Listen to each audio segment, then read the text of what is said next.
Hello বন্ধুরা, কেমন আছো সবাই? তো আজ আমি নিয়ে আসলাম কাঁকড়া রান্না করছি আমি।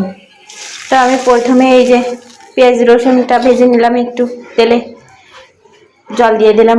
এবার মশলা টশলাগুলো দিয়ে দেবো, দিয়ে আমি কষিয়ে নেব। তো হলুদ দিয়েছি, এবার লবণ দেব, তারপরে আমি শুকনো মরিচের গুঁড়া দেব, আর যে মশলাগুলো দেওয়া লাগে জিরা, ধনিয়া, গরম মশলা, আমি সেগুলো গুঁড়ো করে রেখে দিছি। এখন আমি কষানোর সঙ্গে সঙ্গে সেটা আবার দিয়ে দেব। তো আমি সব একসঙ্গে দিয়ে মশলা টশলা একসঙ্গে দিয়ে আমি একটু কষিয়ে নেব, সুন্দর করে মশলাটা আমি কষিয়ে নেব। আর মশলাটা কষানো হয়ে গেলে তারপর আমি কাঁকড়াটা দিয়ে দেব। ততক্ষণে বন্ধুরা, আমার ভিডিওটা যদি ভালো লেগে থাকে তাহলে অবশ্যই ভিডিওটাকে একটু সাবস্ক্রাইব করে যাবেন, আমার চ্যানেলটাকে একটু সাবস্ক্রাইব করে যাবেন, পাশে থাকবেন। এই যে আমার মশলাটা কষানো হয়ে গেছে, এখন আমি এতে কাঁকড়াগুলো দিয়ে দেবো।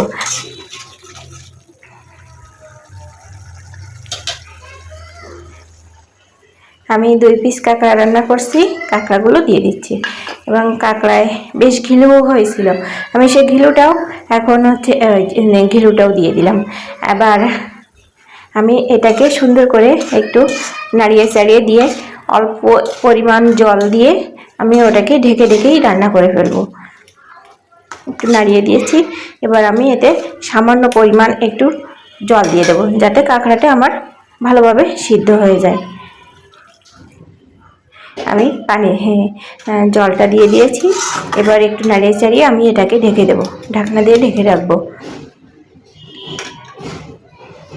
তাহলে আমার রান্নাটা খুব দ্রুত হয়ে যাবে, কাঁকড়াটাও সিদ্ধ হয়ে যাবে, ঘ্রাণটা বাইরে বের হয়ে আসবে না।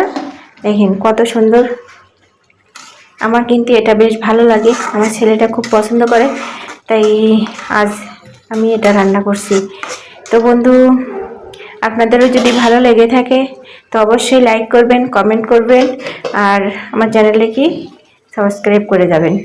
সবার জন্য আমার ভালোবাসা রইল। সবাই ভালো থাকবেন, সুস্থ থাকবেন।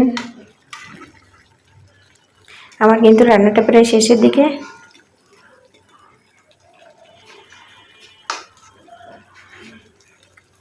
এটাকে হয়ে গেলে আমি নামিয়ে ফেলবো, আমার প্রায় হয়ে গেছে, আর একটু জাল দিলেই হয়ে যাবে। এটা ভুনা করবো, তো ভুনার হবে, এই জন্য। হ্যাঁ, আমার হয়ে গেছে, আমি এবার নামিয়ে রাখবো। দেখেন কত সুন্দর হয়েছে।